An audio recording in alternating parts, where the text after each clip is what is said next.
Domestic servitude. In many African societies, domestic servitude was a nuanced aspect of social structure. Slaves were not mere property but integral members of households.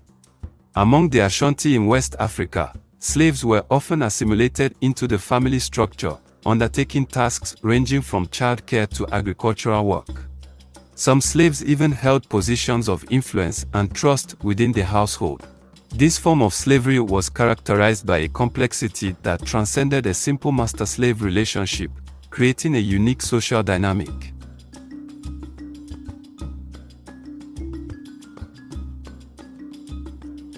Debt bondage. Debt bondage in Africa was not a straightforward enslavement but a contractual arrangement.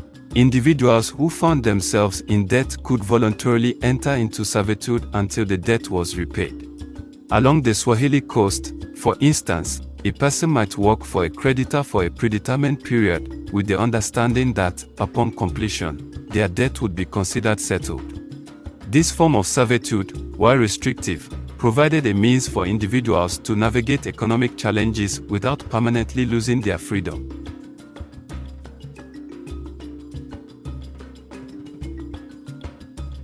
Criminal punishment. Slavery as a criminal punishment reflected the justice systems of various African societies. Serious offenses like theft or assault might lead to individuals becoming slaves as a form of restitution. In some regions, the concept was rehabilitative, aiming to reintegrate offenders into the community. Among the Yoruba people, for instance, criminal slaves often worked under community supervision, contributing to communal projects as a means of repaying their debt to society.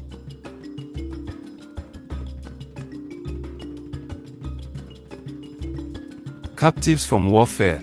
Enslaving prisoners of war was a prevalent practice, with captured individuals becoming an integral part of the conquering society. The Dahomey Kingdom exemplifies this, as its military conquest resulted in a substantial number of captives. These individuals could be absorbed into Dahomeyan society as agricultural laborers, artisans, or even as soldiers. The integration of war captives contributed to the expansion and diversity of Dahomey's workforce and military.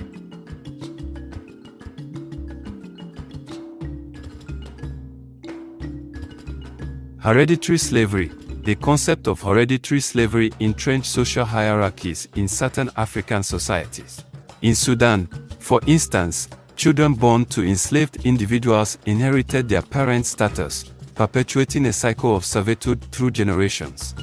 This system was deeply embedded in social structures and had implications for family dynamics. The hereditary nature of slavery underscored the complexity of these societies, where one's status could be predetermined by birth.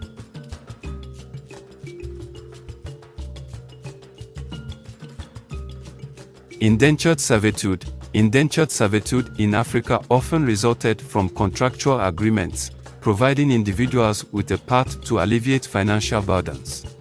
Along the Indian Ocean trade routes, individuals might enter into agreements to work for a set period in exchange for passage, accommodation, or other considerations. This form of servitude allowed for a degree of social mobility, as individuals could improve their circumstances through temporary labor commitments.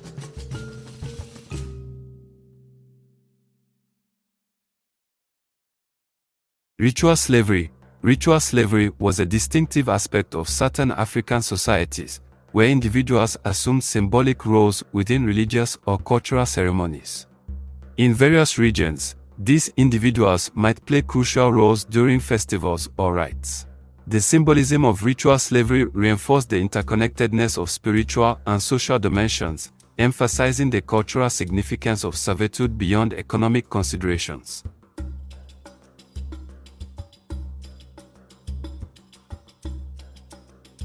Trade and exchange. The inclusion of slavery in trade and exchange between African societies marked a complex intersection of economics and social dynamics.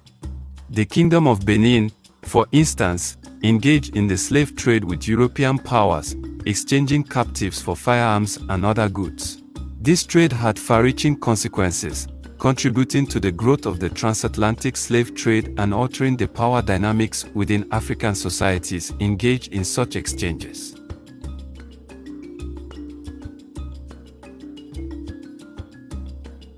In summary, pre-existing African forms of slavery were multifaceted, reflecting the intricate tapestry of each society's norms, values, and historical context. These systems were not monolithic but shaped by a myriad of factors, showcasing the richness and diversity of Africa's social and cultural landscape.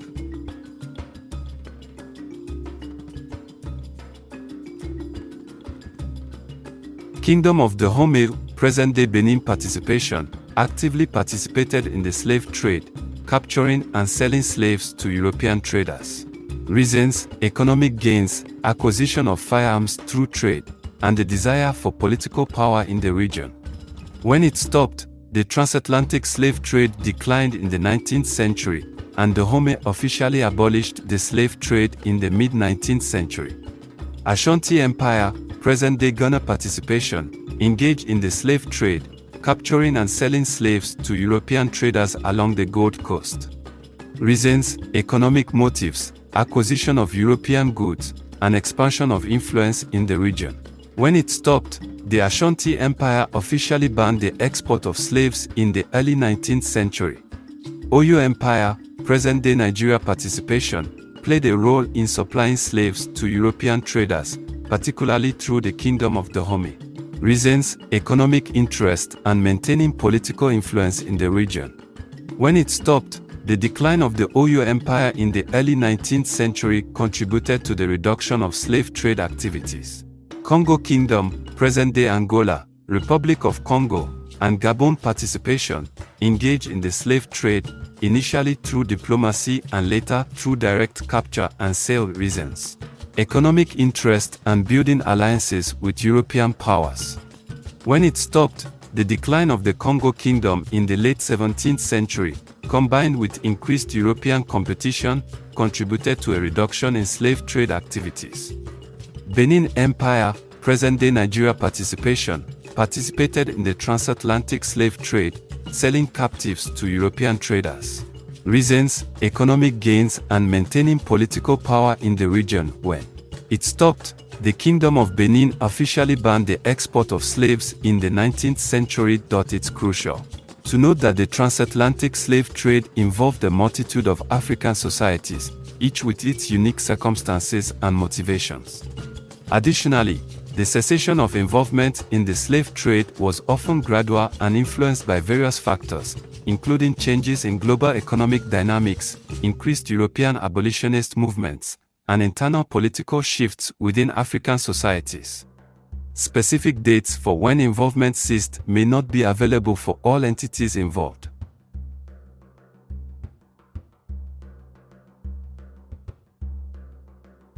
Ashanti Empire, present-day Ghana resistance efforts. The Ashanti Empire, under leaders like Osei Tutu Kwame, resisted the export of slaves in the early 19th century. This resistance included diplomatic efforts to limit the influence of European powers engaged in the slave trade. Success: while the Ashanti Empire could not entirely eliminate the slave trade, their efforts contributed to a decline in the export of slaves from their territories. Fanti Confederacy, present-day Ghana resistance efforts. The Fanti people, situated along the coast, resisted the expansion of the Ashanti Empire and actively opposed the slave trade. They formed alliances with European powers, including the British, to protect their communities from Ashanti influence and slave raids. Success: the Fanti Confederacy's resistance, in collaboration with European allies, contributed to limiting the impact of the Ashanti Empire in their territories and curbing the slave trade influence. Kingdom of Uganda, present-day Uganda resistance efforts. Under King Mutesa in the 19th century, the Kingdom of Uganda resisted participation in the Arab slave trade and resisted British attempts to introduce slave labor. King Mutesa expressed his opposition to the mistreatment of Uganda people by external forces. Success: the Kingdom of Uganda, through diplomatic efforts and resistance, managed to maintain a degree of autonomy and limit the impact of slave-related practices in their territories. Kingdom of Congo, present-day Angola, Republic of Congo, and Gabon resistance efforts. While the Kingdom of Congo participated in the early stages of the slave trade, by the late 17th century, some rulers, including King Afonso I, expressed opposition to the mistreatment of their people. Efforts were made to resist the slave trade influenced success. The success of resistance in Congo was limited, as the kingdom faced internal strife and external pressures, contributing to a decline in its influence and ability to resist the slave trade effectively. Wolof kingdoms. Present-day Senegal and Mauritania resistance efforts. Various Wolof leaders and kingdoms resisted the expansion of the French and Portuguese slave trade in the Senegambia region. The state of Kenya, in particular, resisted enslavement by the French success. The extent of success varied, but Wolof resistance contributed to making certain regions less susceptible to the full impact of the transatlantic slave trade. Sokoto Caliphate. Present-day Nigeria resistance efforts. The Sokoto Caliphate, established by Usman Dan Fodio in the early 19th century, actively campaigned against practices like slave raiding. Usman Dan Fodio sought to establish a just and Islamic society that opposed the slave trade success. The Sokoto Caliphate's success was notable in reducing certain aspects of the slave trade within its territories, aligning with the Caliphate's broader vision of social justice. Ovambo kingdoms. Present-day Namibia resistance efforts. Chief Nihil Mpingana and the Ovambo people resisted German attempts to impose forced labor and opposed aspects of the slave trade in Namibia in the late 19th century. Success. The Ovambo resistance, while facing challenges, contributed to limiting the impact of forced labor and exploitative practices in the region. Quinzinga of Nongo and Matamba, present-day Angola resistance efforts. Quinzinga, in the 17th century, resisted Portuguese colonial efforts and the transatlantic slave trade. She engaged in diplomatic efforts, military strategies, and alliances to protect her people from enslavement. Success. Quinzinga's resistance, while not entirely preventing the slave trade in the region, succeeded in safeguarding her kingdom to a certain extent and preserving the independence of Nongo and Matamba. In summary, the success of resistance against the transatlantic slave trade varied, with some entities achieving notable limitations on its impact within their territories. The resistance often involved a combination of diplomatic negotiations, military strategies, and efforts to maintain autonomy and justice within their societies. The National Archives and Records Administration, NARA, in the United States holds a significant collection of documents related to the transatlantic slave trade and its historical context. It's important to note that the collection is extensive, and it's not possible to provide a comprehensive list of every document. Slave Ship Manifest. These are records detailing the names, ages, genders, and conditions of enslaved individuals transported on specific slave ships. They provide insights into the scale and conditions of the transatlantic slave trade. Legislation and policies. Various laws, acts, and policies related to slavery, slave trade, and the treatment of enslaved individuals are part of the archives. Examples include the Fugitive Slave Act and laws regulating the international slave trade. Correspondence and letters between government officials, plantation owners, and individuals involved in the slave trade are part of the collection. These documents offer perspectives on the economic, social, and political aspects of the transatlantic slave trade. Abolitionist documents, correspondence, writings, and petitions from abolitionists advocating for the abolition of slavery and the slave trade are part of the collection. This includes materials from prominent figures like Frederick Douglass. Court records, legal documents related to court cases involving slavery and the transatlantic slave trade, including cases heard by the Supreme Court, provide insights into the legal aspects of the institution. Government reports. Various reports prepared by government agencies on topics such as the conditions of enslaved individuals, the economic impact of slavery, and efforts to suppress the transatlantic slave trade are part of the collection. Diplomatic correspondence between the U.S. government and foreign entities regarding the transatlantic slave trade, including efforts to suppress it, is available in diplomatic records.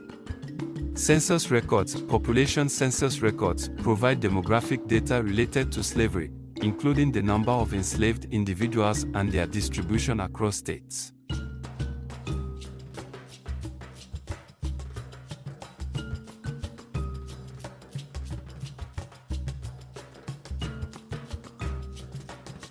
Visit the National Archives website. Begin by visiting the National Archives and Records Administration (NARA) website at https://www.archives.gov/. Explore the online catalog. Navigate to the Research Our Records section and explore the online catalog, known as the National Archives Catalog. This is where you can search for specific records, documents, or collections related to the transatlantic slave trade. Use keywords and search terms. Use relevant keywords and search terms related to the transatlantic slave trade, such as slavery, slave trade, abolition, or specific historical events and figures. This will help you locate relevant records, filter, and refine results. After conducting a search, you can use filters to refine your results. Filters may include date ranges, document types, locations, and more. This can help you narrow down your search to specific records of interest. Explore record groups. The records related to the transatlantic slave trade may be part of specific record groups. Investigate the descriptions of record groups to identify those most likely to contain relevant materials. Access online resources. Some records may be available online. Check for digital copies, scans, or transcriptions of documents that you can access from anywhere. Online resources may include photographs, manuscripts, and other primary source materials. Plan an on-site visit, optional if you're able to visit the National Archives in person. Plan your visit by reviewing the guidelines on the NARA website.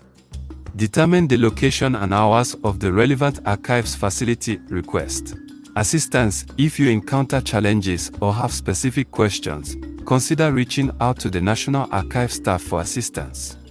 They can provide guidance on navigating the catalog and accessing specific records. Consider special exhibits and events. Keep an eye on any special exhibits, events, or resources related to the transatlantic slave trade that the National Archives may feature. This can provide additional context and insights. Remember that research on historical topics can be an iterative process. Be patient and persistent, and don't hesitate to seek help from archivists or researchers if needed. The National Archives is a valuable resource for accessing primary documents that contribute to a deeper understanding of historical events like the transatlantic slave trade.